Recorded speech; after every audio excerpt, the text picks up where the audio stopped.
The News Watch never stops.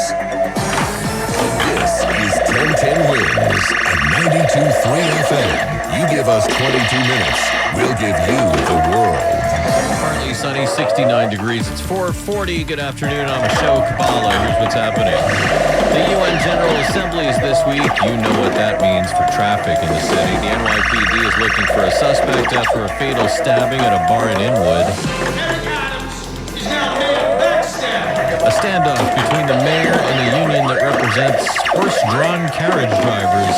New info from the president about a TikTok deal in which states are best for teachers. A bunch of games happening now. The Yanks and Orioles are in extra innings. The Mets lost. The Jets lost. And the Giants host Kansas City tonight, 8:20 for the kickoff. AccuWeather says partly cloudy, nice tonight. Good sleeping weather, down to 58. Tomorrow, a bit warmer for the first day of autumn. Sun, a few clouds, high 74. Wins News Time, 4:41. Let's get you where you need to go. Here's Andre Farrell. We have a crash on Long Island if you're traveling on the LIE. Here's what we see on Long Island's Big Three. It's a crash westbound just west of Route 112 and Nichols Road. So you're tapping the brakes heading to the Ronkonkoma area as you travel on the LIE. Now in Nassau County, we have slowdowns on the westbound LIE from Shelter Rock Road to the Queens border. And the westbound side of the Northern State Parkway is slow by New Hyde Park Road. Look out for delays on the northbound Meadowbrook. Heading up towards Old Country Road, passing Roosevelt Field Mall. Southern State Parkway seems to be the best of the bunch. You do have some volume westbound, right by the Meadowbrook and right by the Secret Oyster Bay. Here's what you need to know about the bridges and tunnels. Obviously, there's lots of Mets traffic leaving City Field, heading towards the Whitestone Bridge. The northbound Whitestone Expressway is slow over by Linden Place, and not a fun ride right now because we lost. And if you're traveling on the westbound Grand Central Parkway from Northern Boulevard to the Triborough, bumper-to-bumper action there. Inbound George Washington Bridge is what you need to know about the bridges and tunnels. 40 minutes in, 35 minutes outbound. 40 minutes in at the inbound Lincoln and Holland. We have a disabled vehicle at the inbound Lincoln, South Tube. The ability to go back to the Eastern Spur. Not a good deal, but the inbound Holland really isn't much better. Andre Farrell, 1010 Wins at 92.3 FM. Final preparations underway for the 80th session of the UN General Assembly with more than 150 world leaders, including President Trump and Israeli Prime Minister Netanyahu. Here's NYPD Commissioner Jessica Tisch. This is one of the largest and most complex security operations anywhere. Our intelligence division has worked in lockstep with the U.S. Secret Service, the State Department's Diplomatic Security Service, the FBI, and international partners to ensure that world leaders and millions of New Yorkers are prepared and protected. The NYPD will be using drones, motorcades, counter-terror teams, and heavily armed patrols, especially as the Jewish high holidays start tomorrow night. Of course, officials urge everyone to take mass transit, but you may not have a choice. We got you covered with traffic every 10 minutes on the ones. Expect delays, street closures, congestion, and of course, brutally honest New Yorkers. It's the inconvenience. People going to Manhattan for sure. The L train's going to be crazy. I also do think maybe they should meet. There's a lot they should talk about. Yeah, Natalie says she might just stay home for the week, but buddies Cam and Musa say I know the trains are going to be super overpacked and anyone getting in by car. It's going to be difficult for a lot of people. I think especially people who, need to work in that area. Hopefully something good will come out of the UN meeting. Now this year marks the 80th session of the General Assembly, with over 150 world leaders making their way to the city. Amanda Alexander, 1010 Wins on 92.3 FM. Israel's prime minister says a Palestinian state will not happen. Accuses foreign leaders of giving a prize to Hamas.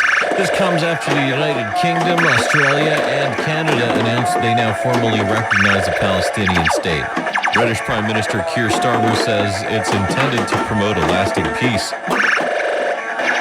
between Israel and the Palestinians and is not a reward for Hamas. We recognized the state of Israel more than 75 years ago as a homeland for the Jewish people. Today, we join over 150 countries who recognize a Palestinian state also. A pledge to the Palestinian and Israeli people that there can be a better future.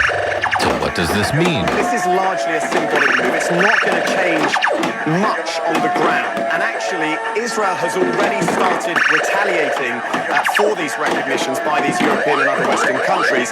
Israel is planning to expand a settlement east of Jerusalem, which we've just been in, doubling the population there. Correspondent Tom Sophie Burns. More countries are expected to join the list recognizing a Palestinian state at the UN General Assembly this week, including France, which is one of the 5 permanent members of the Security Council. The United States does not recognize the Palestinian state. An FDNY firefighter and 4 other people are in the hospital after a crash this morning on the Staten Island Expressway. Cops say it was around 4 in the morning when a car slammed into the back of a fire truck, which was parked on a roadway as part of the response to another collision. This happened on the westbound side of the Staten Island Expressway near exit 9. One person had to be pulled out of the wreckage. Detectives are investigating a fatal stabbing outside a bar in Inwood. Cops say the man was stabbed 5 times while on the sidewalk outside Caramello Bar and Kitchen on Nagle Avenue. Cops are looking for 4 men dressed all in black, seen running from the scene. It was just before 4:30 this morning. Mayoral candidates are on the campaign trail this weekend. We're getting closer to the November election. Zohran Mamdani on MSNBC's This Weekend was asked which former mayor he would most try to emulate. I would take something from each of these administrations, and I'll just go through them. You know, Mayor Dinkins was the mayor who spoke about the gorgeous mosaic of New York City. He was the first democratic socialist mayor that we'd seen in generations. And Mayor Giuliani, for all of my disagreements with him, was also a person who brought about free public transit through the Staten Island Ferry. Scandal-embattled Mayor Adams took a jab at Mamdani by posting a political ad on his X account last night showing a road with 2 options, one sunny, one dark. The dark side has Mamdani on it. A boy in the middle represents New Yorkers. Disgraced former Governor Andrew Cuomo visited a mosque in the Bronx yesterday, and this morning he spoke at the Free Methodist Church of Bethlehem in Brooklyn. It has gotten tremendously expensive to live here, and the affordability, especially when it comes to rent, is almost impossible. We have lost 1 million people since COVID. 1 million people have moved out of New York because they just can't afford to live here. Mayor Adams taking some heat from the union that represents the horse-drawn carriage drivers. It's the TWU and Local 100, and they've launched a $1 million ad campaign to slam the mayor's new executive order that would put a stop to the carriage rides. TWU International President John Samuelson brought it to a membership vote last week in Vegas. Eric Adams is now Mayor Backstabber. All in favor of the TWU condemnation of Eric Adams signify by saying aye. The union denies claims the horses are mistreated and said the mayor's pushing the industry out of the city in order to make room for more profitable real estate options, where the main carriage horse stable is located on West 52nd Street. The deputy press secretary for the mayor issued a statement this afternoon to 1010 Wins, saying in part, Mayor Adams stands with the overwhelming majority of New Yorkers who support banning horse-drawn carriages, not with these obscene and baseless claims.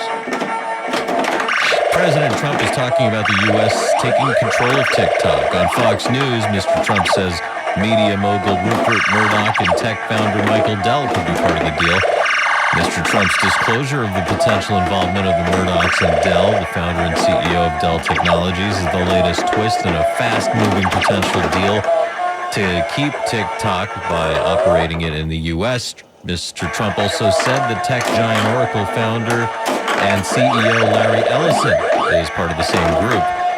Much is still not known about the actual deal in the works. Chinese and U.S. officials have till December 16th to hash out the details, following the latest deadline extension by the Trump administration. 1010 Wins celebrates Hispanic Heritage Month. We'll tell you about that, but first, Wins News Time 4:51. Let's get you where you need to go. Here's Andre Farrow. So we have that inbound Lincoln Tunnel issue. It was a disabled vehicle. They did get it out of there, but again, you're dealing with a 40-minute delay of the inbound Lincoln. It's all the way back to the eastern spur, the delays, and around the helix trying to get to the New York City side. Outbound's going to cost you around 20 minutes now as well, heading into the tubes off of 9th Avenue. Outbound Holland Tunnel, again, 25 minutes there you're going to need, and inbound is around 30 minutes with the delays on 139 and Pulaski Skyway. A little more volume now on the western spur coming up from Newark Airport, New Jersey, heading towards MetLife Stadium. Obviously, it's a few hours away from game time. If people like to get to the parking lot early for the tailgating, it's Giants and Chiefs tonight. We'll see what happens. Inbound George Russian Bridge is what you need to know about the bridges and tunnels. We're looking at about a 35 to 40-minute delay. Using the outbound side is going to cost you as well with the cross Bronx action.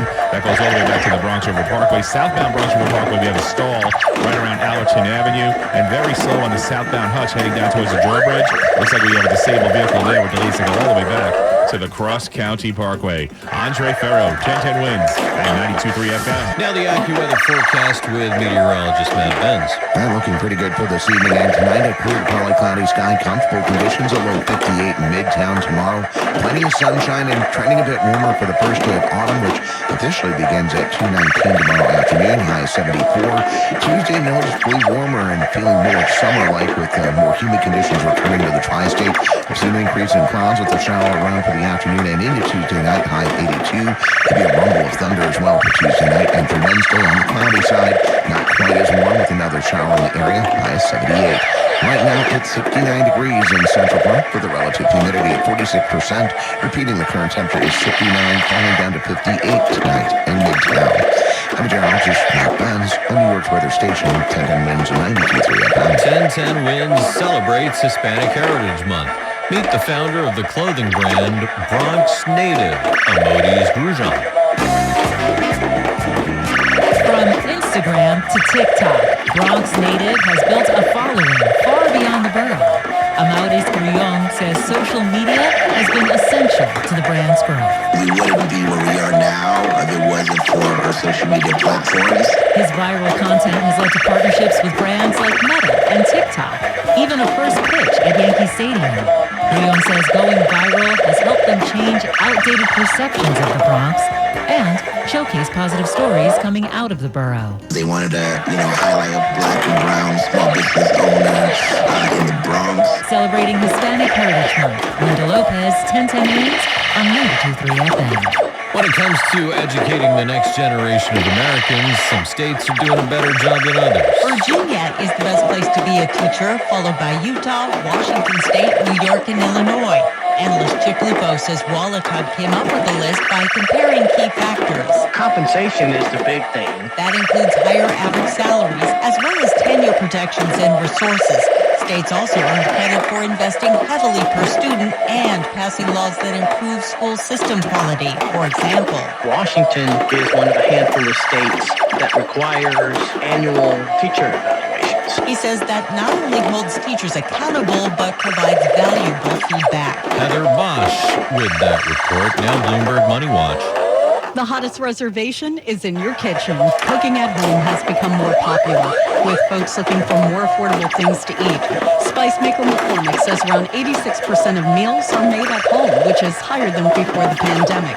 Bloomberg intelligence analyst Jennifer Bartashis. There are a lot of macroeconomic factors happening that are keeping people from fully engaging and spending in the economy, whether it's about tariffs, inflation, jobs. And so when that happens, we see more people eating food at home. And layer that with weight loss drugs. Whenever you're on a diet, going to a restaurant, it can be a minefield. Having control over what you're putting into your body by cooking at home is something that is appealing to a lot of consumers. The government's latest inflation data shows prices at the grocery store have risen 2.7% in the last year. On the other hand, restaurant and food service prices are up close to 4%. So consumers are finding value in making their own meals. I'm Courtney Donahoe, Bloomberg Money Watch on 1010 Wins at 92.3 FM. WINS FM in HD1 New York. Always live on the free Odyssey app. More people get their news from 1010 Wins than from any other radio station in the nation. Eileen LaPalmer is our writer. Gary Souter at the editor's desk, and I'm Ashok Kabbalah. All news, all the time.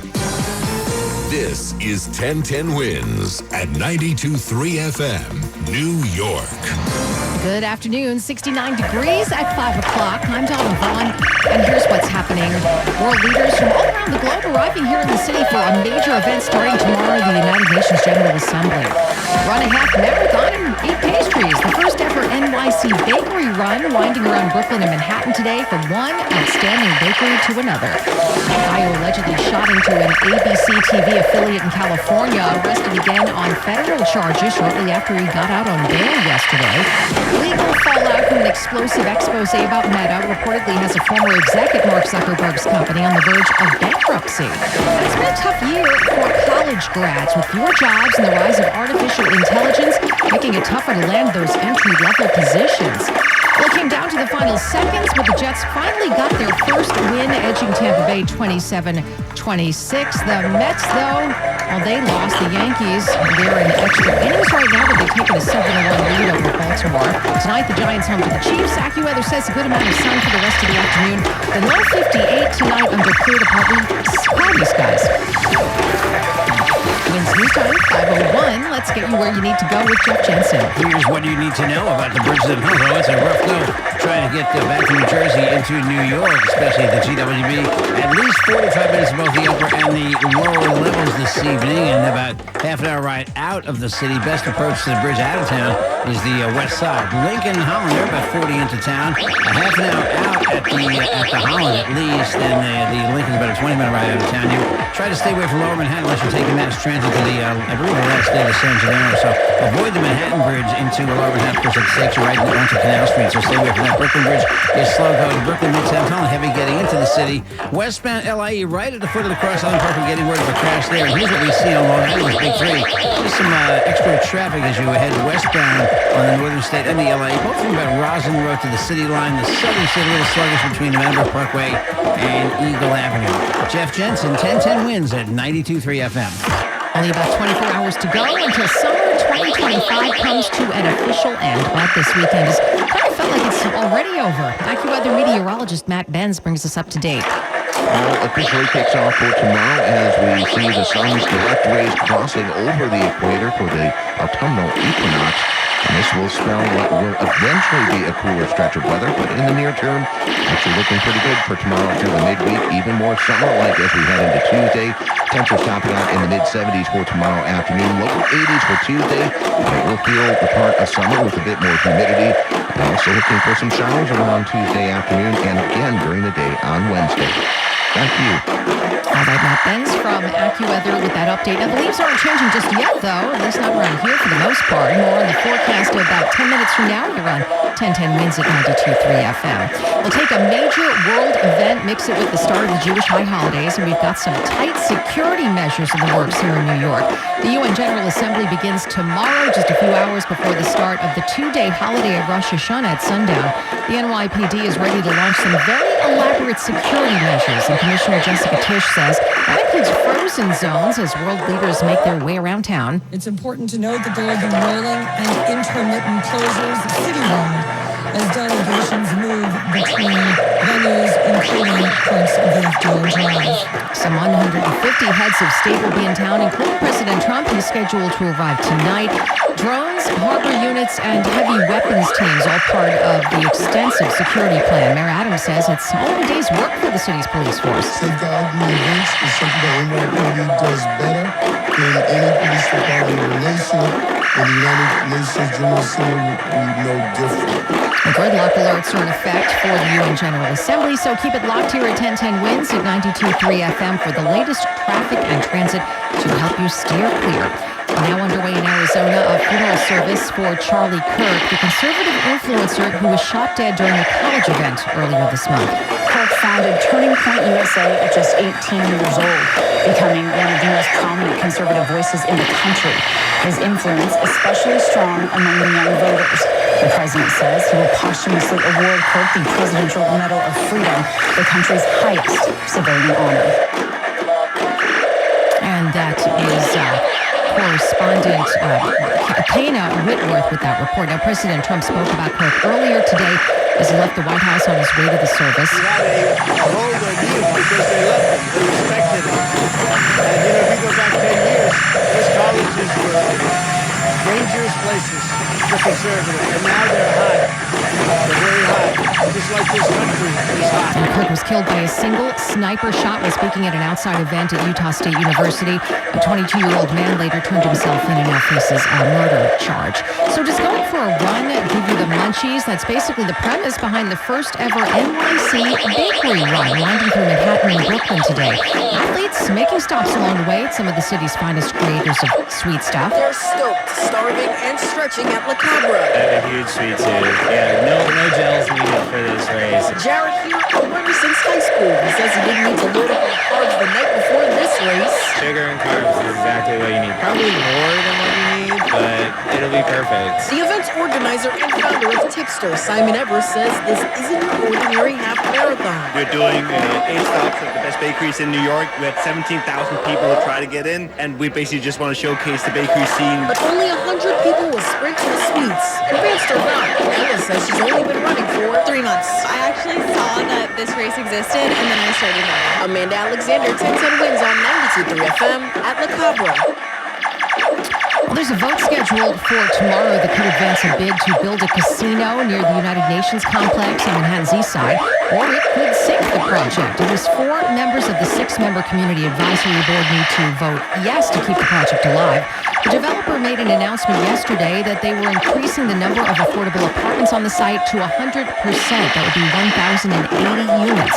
There are a total of 6 casino projects. They're hoping to make it past their community board votes by the end of this month. New York State only has 3 downstate casino licenses, though. They'll make a decision on who gets them in December. The man accused of firing into the lobby of an ABC affiliate TV station in Sacramento Friday is back behind bars after being briefly released yesterday. Anibal Hernandez Santana was rearrested by the FBI and hit with a federal charge in connection with the shooting. The 64-year-old suspect had been sprung after posting $200,000 bail following his arrest on state charges, including assault with a deadly weapon. The shooting happened one day after a protest was held outside KXTV over the Jimmy Kimmel controversy. ABC had suspended the late-night host indefinitely over jokes he made about President Trump following the shooting death of conservative activist Charlie Kirk earlier this month.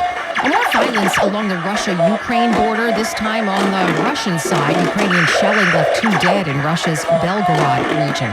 Russia launched a large-scale missile and drone attack of its own this weekend all across Ukraine, but the Ukrainian leader still hopes to talk peace this week when he's in New York for the UN General Assembly. Ukrainian President Volodymyr Zelensky said Saturday he plans to meet with President Trump on the sidelines of the UN meeting. The 2 leaders expected to discuss security guarantees backed by both Kyiv and its allies in Europe. 1 month after sitting down with Russian President Vladimir Putin in Alaska to broker an end to the war, President Trump now expressing frustration with Putin. He's let me down. President Trump is set to address the UN on Tuesday, with Zelensky to follow on Wednesday. Ike Ajachi, ABC News, New York. It has now been 3.5 years since Russia launched its invasion of Ukraine. A former executive at Meta who wrote an explosive expose about the social media firm is said to be on the verge of bankruptcy because of fallout from her book. Sarah Wynne Williams reportedly faces fines of $50,000 for each time she breached a U.S. court order, preventing her from making any disparaging comments about Meta. The author is a former diplomat for New Zealand, and a member of the UK Parliament accuses Meta of trying to silence and punish her. In the book titled Careless People, Wynne Williams accused Mark Zuckerberg's company of collaborating with the Chinese on censorship, which Meta denies. She also makes allegations about how the firm's social platforms treat teenagers. More than 150,000 copies of the book Careless People have been sold, making it a 2025 bestseller so far. A paperback edition is due next year. We have 69 degrees and partly sunny skies, headed down to a low of 58 tonight in Midtown. Traffic in the full AccuWeather forecast next. Government environmental scientists reportedly being silenced. More on that in just a moment, but first... It is news time 5:11. Let's get you where you need to go with Jeff Jensen. Going to New York, here's what you need to know about the bridges and tunnels. 45 minutes in at the GWB. Just a lot of traffic there to both the upper and lower levels. Half an hour out at least. Maybe even more off the Cross Bronx Expressway. 35 in at the Lincoln and the Holland. About 20 out at the Lincoln. About at least a half an hour at the Holland. And we're pretty slow going to Staten Island from New Jersey. The outer bridge is better than the Goethals, but they're both pretty jammed up. In New Jersey, some troubles to deal with on the Garden State Parkway. In the local lanes, there's a southbound crash on exit 109. Let's just move up to the shoulder. There's another one southbound at exit 130B for Route 1. The right lane and the exit ramp are blocked up there. Broken down vehicle on 78 westbound. That's out by exit 45 in Summit. You've got the left lane blocked there, and tons of traffic in Queens on the LIE, pretty much both ways between Woodhaven Boulevard and the Cross Island Parkway. You see some heavy go there. Looks like that crash in the westbound, the LIE with the Cross Island not there any longer, but I would still take the Grand Central. It's definitely quieter. Jeff Jensen, 1010 wins at 92.3 FM. Now the AccuWeather forecast. Let's get an update from meteorologist Matt Benz. Well, nice and quiet out there for this evening. Still a couple of clouds lingering mainly north and east of the city. We'll call it clear to partly cloudy for tonight. Comfortable low 58 degrees. Heading into tomorrow, mostly sunny. Overall a bit warmer for the first day of autumn. High of 74. Tuesday, it won't feel like autumn, more like summer. Noticeably warmer and more humid with an increase in clouds. Perhaps a shower in spots for Tuesday afternoon into Tuesday night with a high of 82. Wednesday, rather cloudy, not quite as warm with another shower in the area, high of 78. And now the allergy alert forecast sponsored by ENT and Allergy Associates, ear, nose, throat, and allergy care close to home. Tomorrow's outlook is low to medium. Rakeweed, once again, the predominant pollen concern. Right now it's 68 degrees in Central Park, falling down to a low of 58 tonight in Midtown. I'm meteorologist Matt Benz on New York's weather station, 1010 wins on 92.3 FM. Scientists at the Environmental Protection Agency